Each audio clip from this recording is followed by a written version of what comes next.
wanted to share it with you, so amazing to me. He came out with this big promise. It's a big promise. It's a promise of income splitting for Canadian families. It's supposed to help Canadian families. Fine and dandy. Now, here's the problem, though.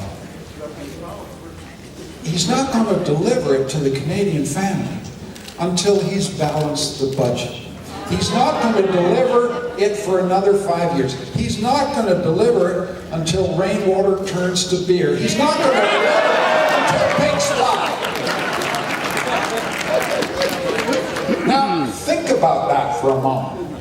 This is his big play for the vote of the Canadian family. And because he's not going to do it for 5 years, what he's actually saying to the Canadian family is take a number and get to the back of the line. Yeah. Take a number and get to the back of the line. What he's saying is, first I got to give a whole bunch of giveaways to oil companies, insurance companies, and banks. They're on the top of my list, so get to the back of the line. And then I got to build $13 billion worth of prisons. Instead of educating your children, I got to lock them up.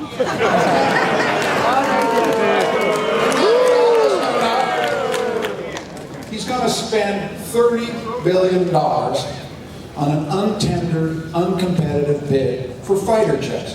$30 billion. That is $1,000 for every man, woman, and child in this country. And that is why he can't do anything for Canadian families at all. Because you and we are at the back of the line. And the Liberal Party is saying, let's get this family, put them in the front of the line.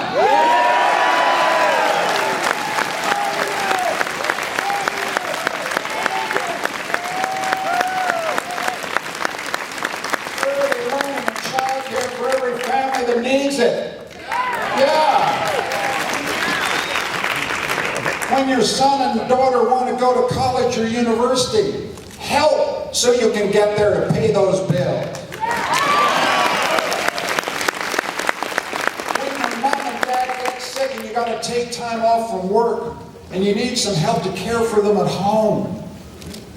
A program that is there to help the Canadian family in its hour of need. That's the kind of thing we want.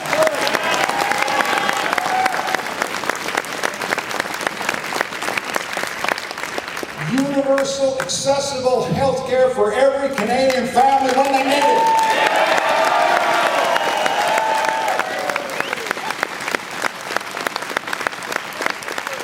And when you retire, a Canada pension you can count on.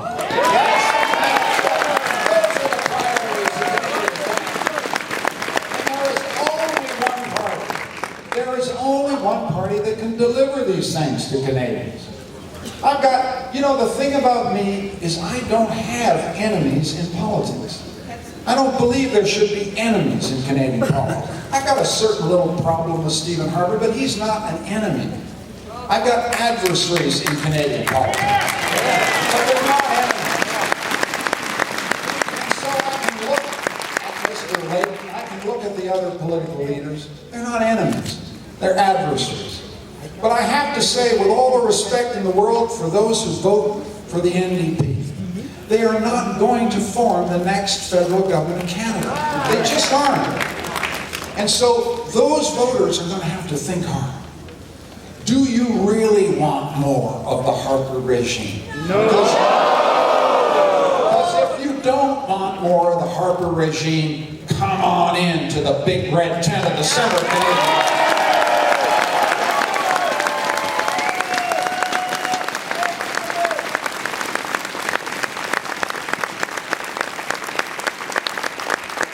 There is so much cynicism about Canadian politics. There's so much disillusionment. The largest bunch of voters out there don't bother to vote at all. We might hold an election one day, nobody show up. It won't be you, you're the good citizens, you're the active citizens, you're the people who had other things you could have done tonight. You came here to listen to the message. Because you're active citizens, you're concerned good citizens. We've got to get people up. And we've got to address them with the thing that they need to hear most, which is What are you doing this for? What do you really care about? You know, people ask me a lot. They say, Michael, why do you want to be Prime Minister of Canada? And over the years that I've been in politics, I've come to understand what that question really means. It really means, who do you want to be Prime Minister for? Who do you want to serve? Bob Dylan said, you got to serve somebody. And we have to speak to the Canadian people and say, we are here to serve you. We're not in this for ourselves.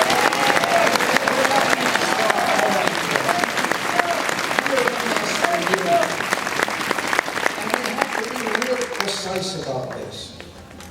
Lofty rhetoric doesn't cut it. We've got to identify with great precision who we serve. The banks, the insurance companies, the big companies, we need to create the conditions of prosperity so they can succeed. But they don't need our help. The richest of the rich, they don't need our help. I got nothing against success, but they don't need our help. We've got to ask who it is we serve.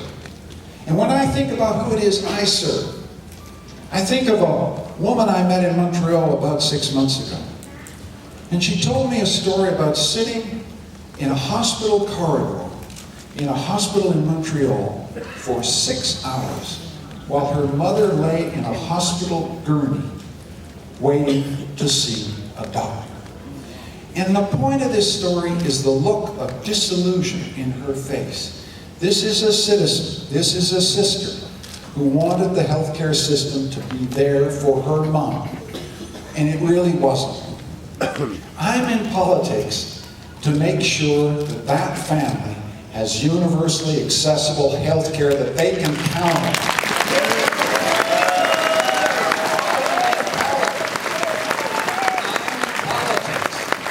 So you don't have to sit there for 6 hours in a corridor with your mom. That's what it's about here. That's why we're in this fight. And we're the only party that can save, invest, reform the public health system of our country because we actually believe in it.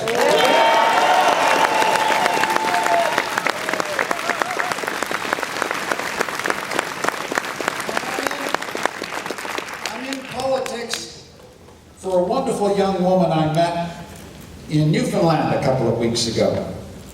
And we were at a union training hall, and she came up to me, she said, you know what I want to do, Mr. Ignatieff?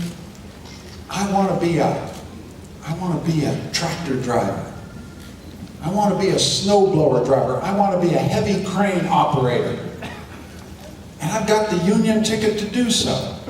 And I said, that's the kind of thing I wanted to be when I was a kid. It was a childhood dream, and you've made it, girl. Go, girl, I said. But she said, Mr. Ignatieff, I've got a problem. I'm a single mom. I've got 2 kids at home. I've got my union ticket. I want to get off welfare. I want to give my kids a future, but I can't get childcare for love or money in Newfoundland. We are in politics to get that young woman childcare. So she can get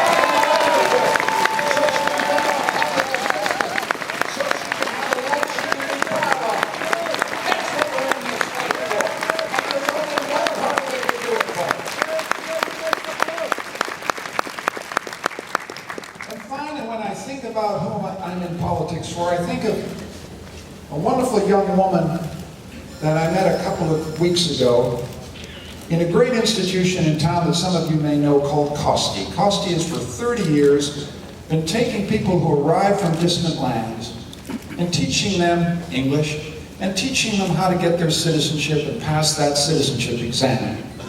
And I met this wonderful woman, I think she was from Pakistan, she was in hijab. I said, oh, salam alaikum. We had a little chat, and I said, what do you want to do with yourself? She said, I want to get my Canadian citizenship. I got to pass this exam about your government and your democracy. And then I want to become a nurse and serve the people. But she said, the problem I got is my English, not so good. My English, not so good. I've got to have the good English so I can become a nurse to serve the people. This is a government that has cut investment in language training for new arrivals. She's got one place she can go for the hope she needs to succeed, and that's us. That's the Liberal Party of Canada. Yes!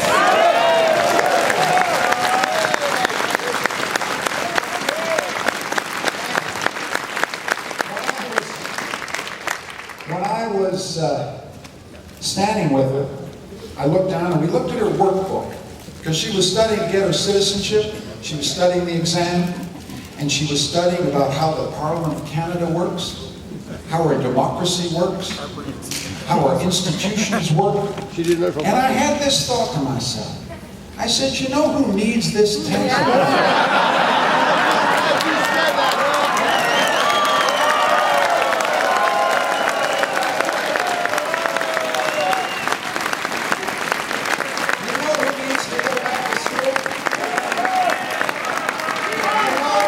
To renew his familiarity with the rules of democracy? I think we know the answer to that question. So let's fire the guy.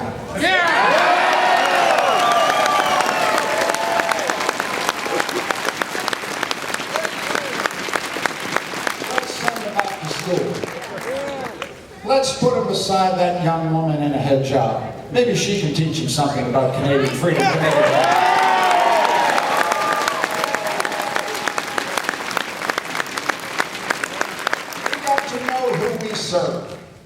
We've got to know who we're fighting for. I've told you the people, they're in my mind and my heart that I am fighting for. You've got to go out tonight and know who you're fighting for. Your neighbor, your friend, your children, your grandchildren, the people you love, the people you care for. And you have to know about me that I don't want to be the Prime Minister of you people. I want to be the Prime Minister of the Canadian people.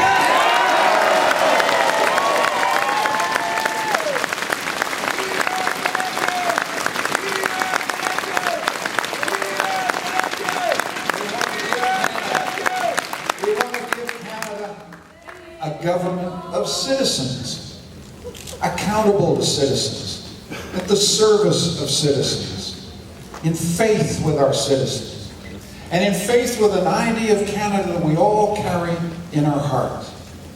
The idea of this country that is one people, one nation, one Canada, equal in rights, equal in opportunity, and equal in hope.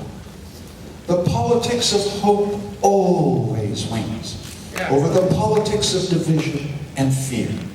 And that is why, as we go forward to our rendezvous on the 2nd of May, we can be confident of victory.